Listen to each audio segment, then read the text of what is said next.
I'm Lori Stevens from the Outreach Department of the Orem Public Library. We are so glad that you are joining us for the 13th annual Orem Reads. This year, we are reading Louisa May Alcott's beloved novel, Little Women.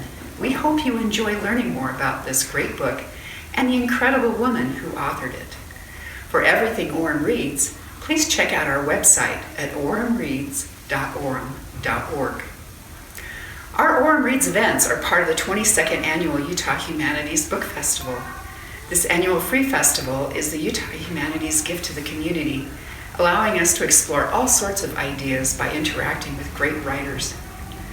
Our thanks to the book festival's major sponsors, the George S. and Dolores Doré Eccles Foundation, Salt Lake City Arts Council, Salt Lake County Zoo Arts and Parks Fund, Summit County RAP, Weber County RAMP, the Charles Redd Center for Western Studies, the King's English Bookshop, Weller Bookworks, the National Endowment for the Humanities and the National Endowment for the Arts, Catalyst, and Slug Magazine. And now, Orem Reads. This evening we are pleased to host Dr. Keith Lawrence, Associate Professor of English at Brigham Young University. He specializes in early American literature and Asian American literature. Dr. Lawrence grew up in Summit, Utah, a tiny southern Utah town between Cedar City and Parowan. He is one of 37 students who graduated from Parowan High School in 1972. He received his PhD from the University of Southern California. He is married to Dr. Tracy Todd Lawrence, PhD, a marriage and family therapist. They and their 5 children live in Orem. He enjoys spending time with his family, reading, writing, composing choral music, traveling, and watching old movies. To unwind, he runs, skis, lifts weights, and does yard work. Please join me in welcoming Dr. Keith Lawrence. I'm delighted for this opportunity to talk with you about Louisa May Alcott, who is one of my favorite writers in the 19th century. Louisa May Alcott is an interesting person. She didn't have that long a life. She died when she was 55, in her 56th year, just shortly after her father passed away. But she had a very long and fulfilling and rich life during those 55 years. She was born in Germantown, Pennsylvania. This is a picture of the area where she was born, although the actual structure is no longer standing, and the historical marker. Her mother was Abigail, generally known as Abba, and she was born in Boston, Massachusetts. Her mother's father was a Unitarian minister, and as a child, Abby was primarily educated in history and languages and sciences, which was very rare for a woman of her time period. She also was active in social causes, as you can see on this slide, and she worked for many things, including women's rights and for women's suffrage. She fell in love with and married Bronson Alcott in 1830 after having been hired as his assistant, and she loyally supported her husband's projects and was one of his devoted fans. Louisa wrote eventually, after her mother passed away, that a great warmth has gone out of life. She was so loyal, tender, and true. Life was hard for her, and no one knew all she had to bear but her children. Louisa May's father was Amos Bronson Alcott, who was born in Wolcott, Connecticut, to an illiterate flax farmer. And his mother didn't really have the skills to teach him to read and write, but helped him to have motivation to learn to do those things on his own. He was truly a self-made man, not only in the mold of Franklin, but probably a step or two beyond, because he truly was without education, without opportunity growing up. His first job, so to speak, was as a peddler. at age 17 in the southern United States. He apparently didn't have a lot of success and gave that up fairly quickly and returned to Connecticut and committed himself to becoming an educator. He was an interesting individual who in some ways was a little bit ahead of his time and was misunderstood during much of his lifetime. But he believed in some ways that the best learning happened as it happened with he himself, that is, being self-taught. And the children remember what they self-discover far longer than what they are taught. And so he designed methods of teaching that incorporated things like a Socratic method that helped students figure out principles for themselves. He helped them to investigate things for themselves. He utilized frequent field trips to allow students to engage with the natural world and believe that nature was, potentially at least, the greatest teacher for human beings. Louisa later wrote of her father, "My father taught in the wise way which unfolds what lies in the child's nature as a flower blooms, rather than cramming it like a Strasbourg goose with more than it could digest." And in this respect, a lot of contemporary historians believe that Bronson Alcott, even more than Emerson, is the father of American Transcendentalism, because he was incorporating principles that Emerson later codified as self-reliance in particular, but also economy. And for those reasons, he is seen as having influenced even Emerson himself. Louisa's sisters, Anna, Lizzie, and May, resemble, in two cases, I think, the photographs and one the painting. One would think that the Alcotts would have been frequently photographed, but such is not the case. There are comparatively few surviving photographs of family members. May was the only one of the Alcott girls that received formal schooling, and she did attend a public school. All four of the sisters were schooled at home, though, by both parents. In the spring of 1840, just a few months after Louisa turned 7, the Alcott family moved from Boston to nearby Concord, and they would live there for the next 3 years, and then the family members who were not married and who didn't have independent households would return permanently to Concord in 1857. So if you do the math, that was when Louisa was about 24, that her parents permanently settled in Concord. In 1840, the year that the family first moved there, Concord was a country town, just over 2,000 people. But there were pretty amazing people among those numbers. They included Ralph Waldo Emerson, Bronson Alcott, and Louisa May, of course. Nathaniel Hawthorne was a part-time resident of Concord. Henry David Thoreau was a longer-term resident, and Margaret Fuller was a frequent visitor. So that you can see in this collection of names, you have the primary figures in the Transcendental movement, particularly in its nascent years. And as a child, Louisa was taught primarily, again, by her father Bronson. She learned from family friends, Emerson, Fuller, and Julia Ward Howe, and others. And she was tutored in science and writing by Thoreau. She had a crush on Thoreau, apparently, as a young girl. And some historians argue, some literary scholars believe that she patterned Laurie on Thoreau. And I had a student once who argued that her truest love was somewhat unattainable. It was Goethe. but that she bases the character of the man that she eventually marries on Goethe. That Professor Baer is a German man, an intellectual, but has many personality traits that resemble those apparently of Goethe himself.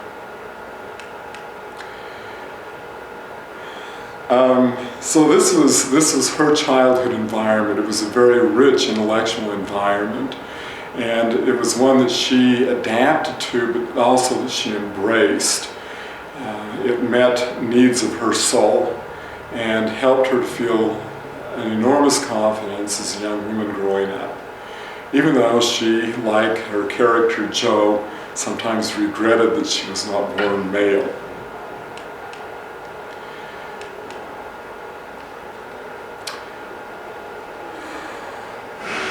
So the family, I think the important thing to remember about her family is they were enormously supportive, and that Alcott and her sisters from a young age were expected to contribute to the family income, that they were expected to make contributions to the family well-being.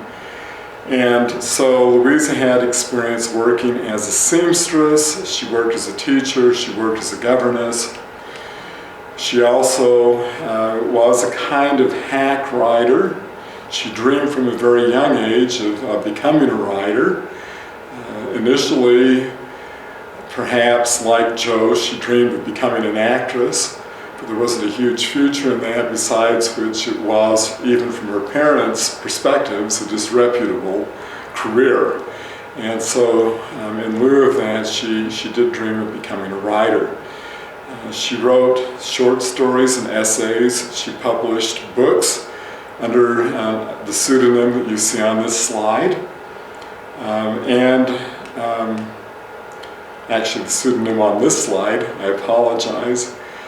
But she was basically a hack writer. She didn't receive a lot of money for the things that she published, and it was really not enough to fully support herself, let alone her family. And she had simultaneous dreams, along with becoming a writer, of doing something that would enable her to make contributions to her entire family, but especially to her aging parents. The most important of her nonfiction works was Hospital Sketches. This was published serially in the Atlantic Monthly in 1863. She was 31 years old when it was published. And the sketches were based on her 3 weeks experience, also during 1862, when she worked as a Civil War nurse.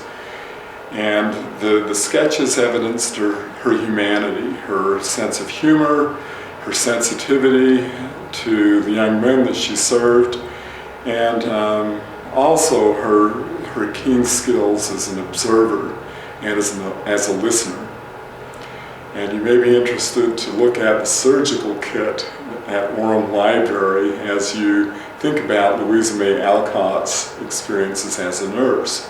She would have been very familiar with the tools in that kit, even though she herself did not perform the kind of surgeries that the kit was used for. About this time, Alcott's publisher called her in for a conference and said, "I think that you would be a very effective writer for children, and I would like you to think about what you could do in terms of a novel for young girls." And initially, Louisa refused. She wrote in her journal these words that incorporate perhaps some of her reasons for refusing. "Marmee, Anna, and May all approved my plan." This is after she agreed to write the novel, but again, it includes some of her hesitation for initially accepting. "So I plod away, though I don't enjoy this sort of thing. Never liked girls or knew many except my sisters.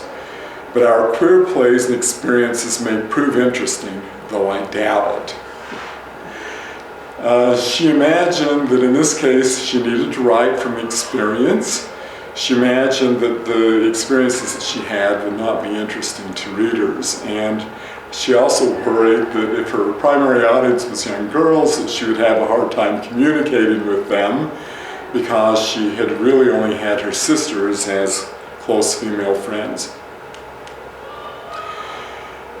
There are several important influences on Alcott's work besides the overriding influence of her own family makeup and history.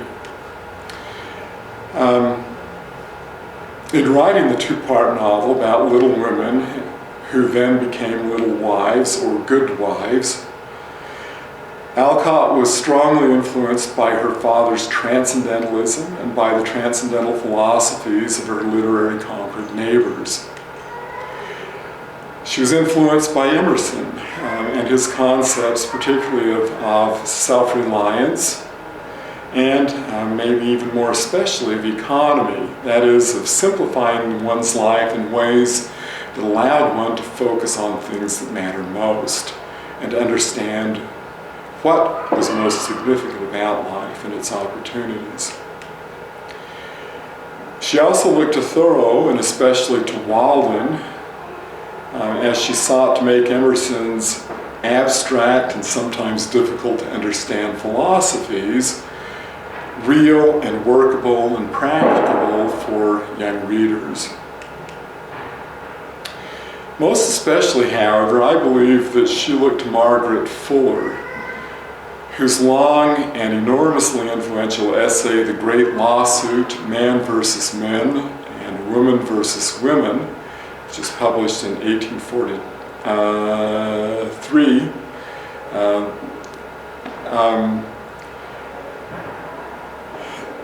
this essay employed some transcendental principles to outline idealized patterns of human relationships. And in the essay, Fuller emphasized marriage relationships as the closest, most intimate, and most potentially fulfilling of human relationships. They become a type for other relationships between men and men, and men and women, women and women, and adults and children. In her essay, which was originally published in the Dial magazine, the Transcendentalist Journal, she suggests that there are only 4 basic patterns or categories of marriage. And these are, in terms of highest to lowest, spiritual pilgrimage at the top, intellectual companionship next, then domestic partnership, and mutual idolatry at the bottom. And the higher categories contain positive elements of the elements or the categories beneath them. So that, for example, spiritual pilgrimage potentially includes components of the other 3, positive components at least, of the other 3 types of marriage. Alcott seemed convinced that Fuller's analysis of marriage applied to many other human relationships, and especially to family relationships. And her Little Women, through the influence of Marmee in particular, but also through her father, exemplify the highest of Alcott's relationships, and the other 3 besides. So, Meg, Jo, Beth, and Amy admire, respect, and love one another. These are positive elements of mutual idolatry, especially after overcoming youthful jealousies and rivalries. They glory in one another's accomplishments. They also exemplify positive elements of the domestic partnership. That is, especially as they mature, they begin to accept responsibility for the family's economic well-being, and they cooperatively work for one another's happiness and accomplishment. They demonstrate intellectual companionship. The sisters and parents are collectively one another's best friends. The parents make their children an integral part of their intellectual and social lives, And the sisters, as they mature, create intellectual lives that nourish and support and sustain one another. Finally, and perhaps most significantly, the family, the March family, is involved in what can be called a spiritual pilgrimage that mirrors the highest form of marriage for Margaret Fuller. Although the March family certainly knows and relies on the Bible, for example, the book that's most frequently cited in the novel is not the Bible, but John Bunyan's Pilgrim's Progress, which is, of course, a metaphorical journey of an individual pilgrim through life, finally ending in a kind of paradise. From the childhood, the sisters are helped to understand their family's situation as a journey.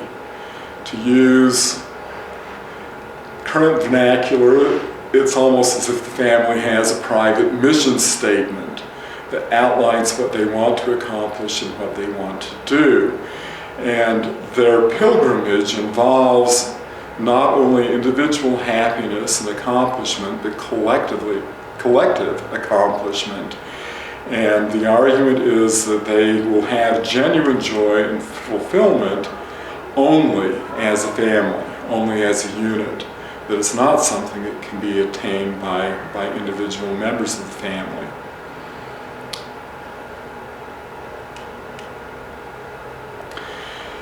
An avid reader, Alcott was very much aware of contemporary literary periodicals like the Atlantic Monthly.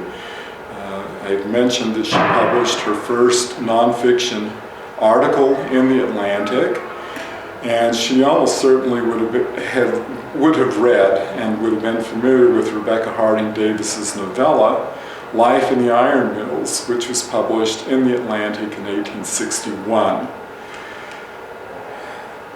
Davis's novella, Life in the Iron Mills, is recognized today as the first realist text in America. It precedes Henry James's and others' discussions of realism by probably about 4 or 5 years, and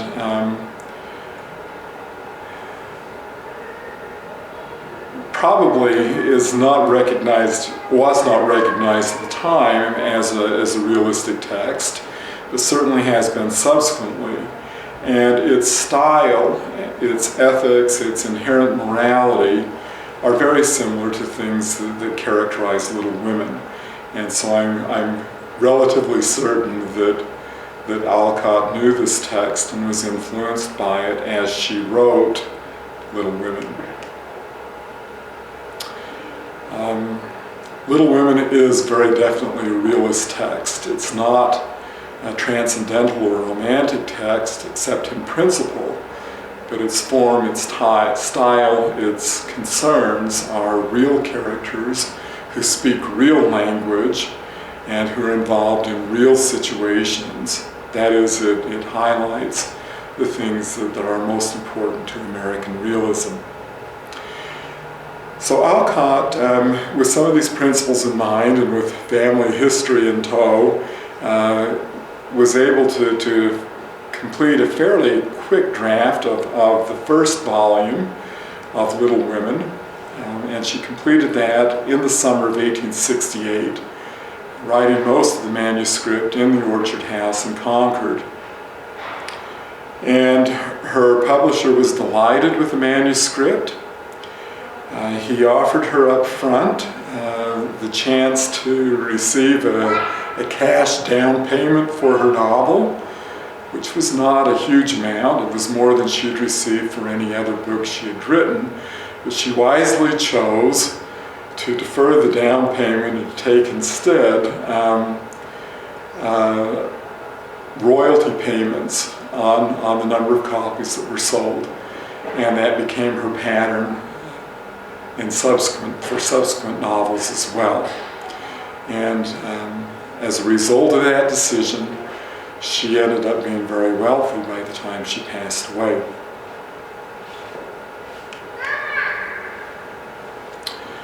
She almost immediately began receiving fan mail, and also she received, along with the fan mail, fan demands for part 2, because she had already suggested that the novel was the first half, that there would be a sequel, and all of the young women were left unmarried and in some ways, I suppose, left in limbo, so fans began making demands.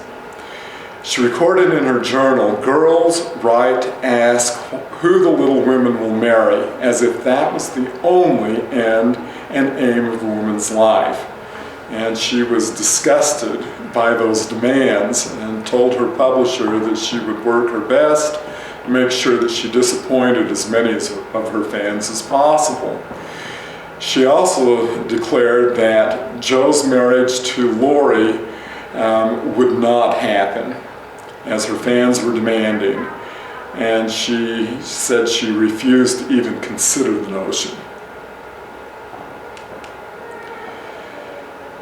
Little Women Part 2 was published in April 1869, and readers were generally delighted, even those who were also disappointed that Jo did not marry Laurie. But they were pleased by the way the novel ended up and felt that her marriage to Professor Bear was at least satisfactory. The 2 parts were published together for the first time in 1871. So a couple of years after the second part was independently published. Little Women was received well by critics as well as the fans, and one anonymous reviewer for Eclectic magazine said that Little Women is the very best of books to reach the hearts of the young of any age, from 6 to 60. It's interesting in this light that even today in the United States there are Little Women fan clubs, reading clubs, where groups of women make it a practice to read women every year as a kind of annual ritual, and to measure their lives by the lives of the March sisters.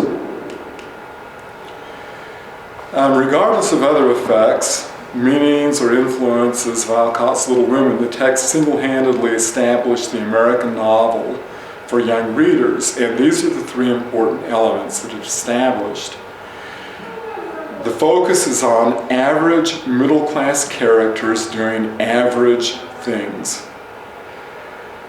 The protagonist's objective is to become self-sufficient and individualized, as well as appropriately socialized, and the morality is internal, for the most part, and domestic.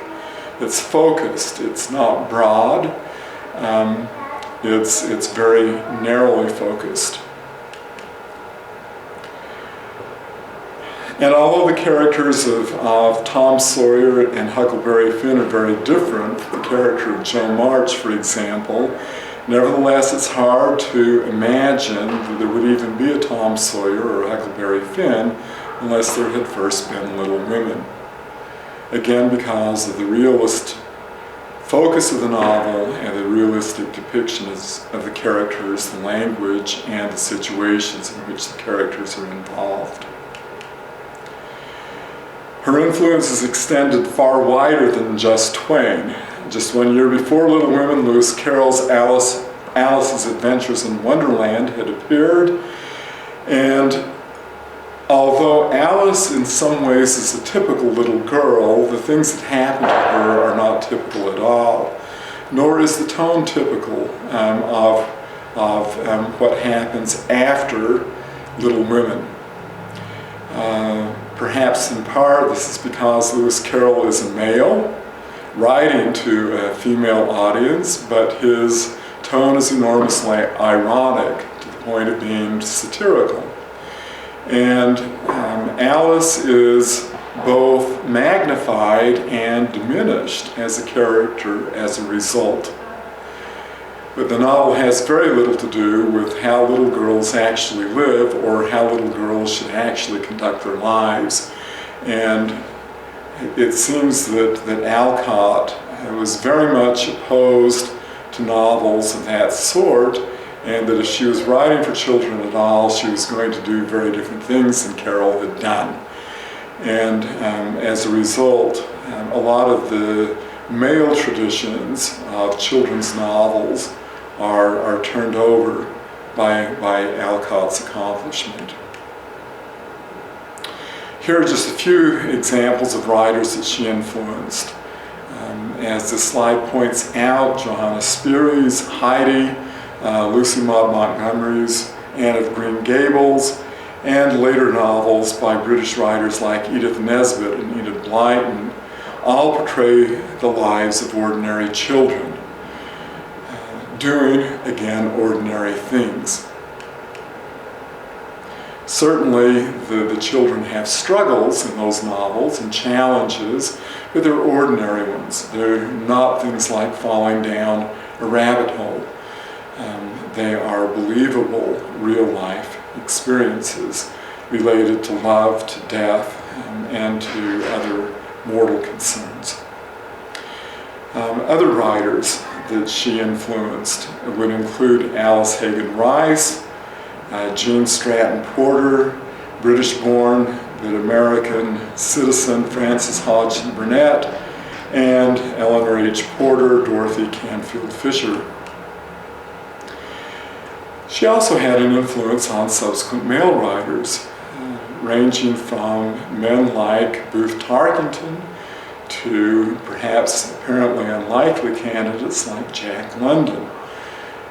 Although London wrote about extraordinary dogs and other animals, most of his young male characters are very ordinary indeed, who are caught up in relationships with extraordinary animals.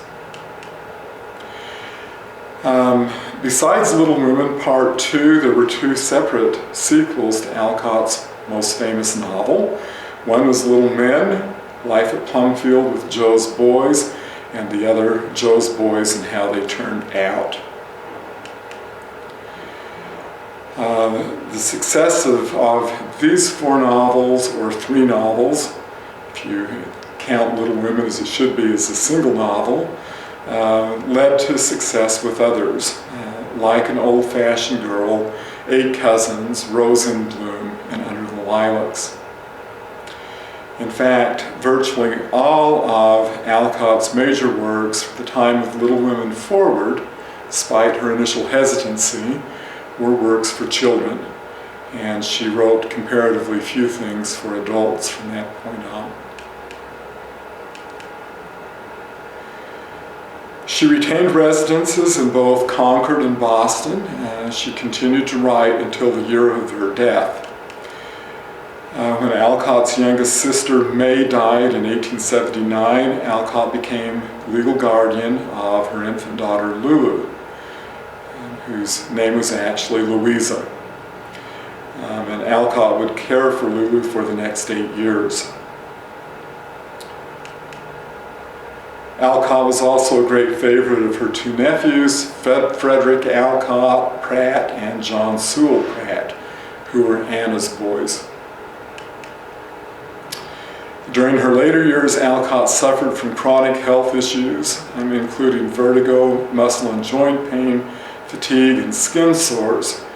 She believed these were the result of mercury poisoning that she had had in the opening months of the Civil War, and a treatment for scarlet fever. But most physicians today, based on her symptoms, believe that she probably suffered from lupus, especially given the young age, relatively young age of her passing. She passed away in her Boston home on March 6, 1888, 2 days after her father died in Concord.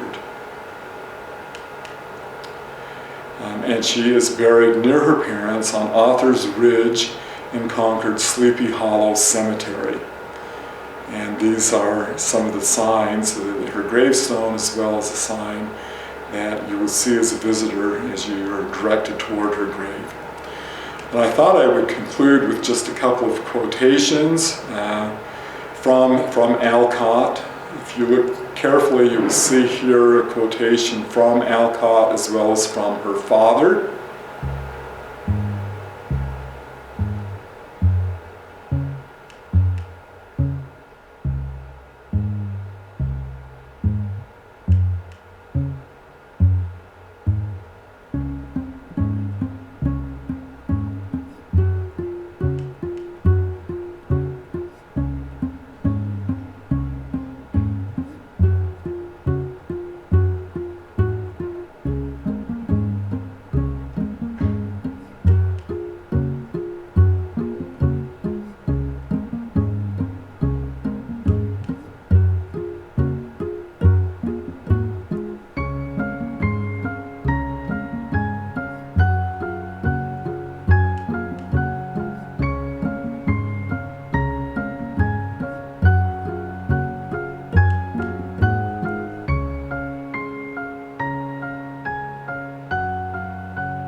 Thank you very much.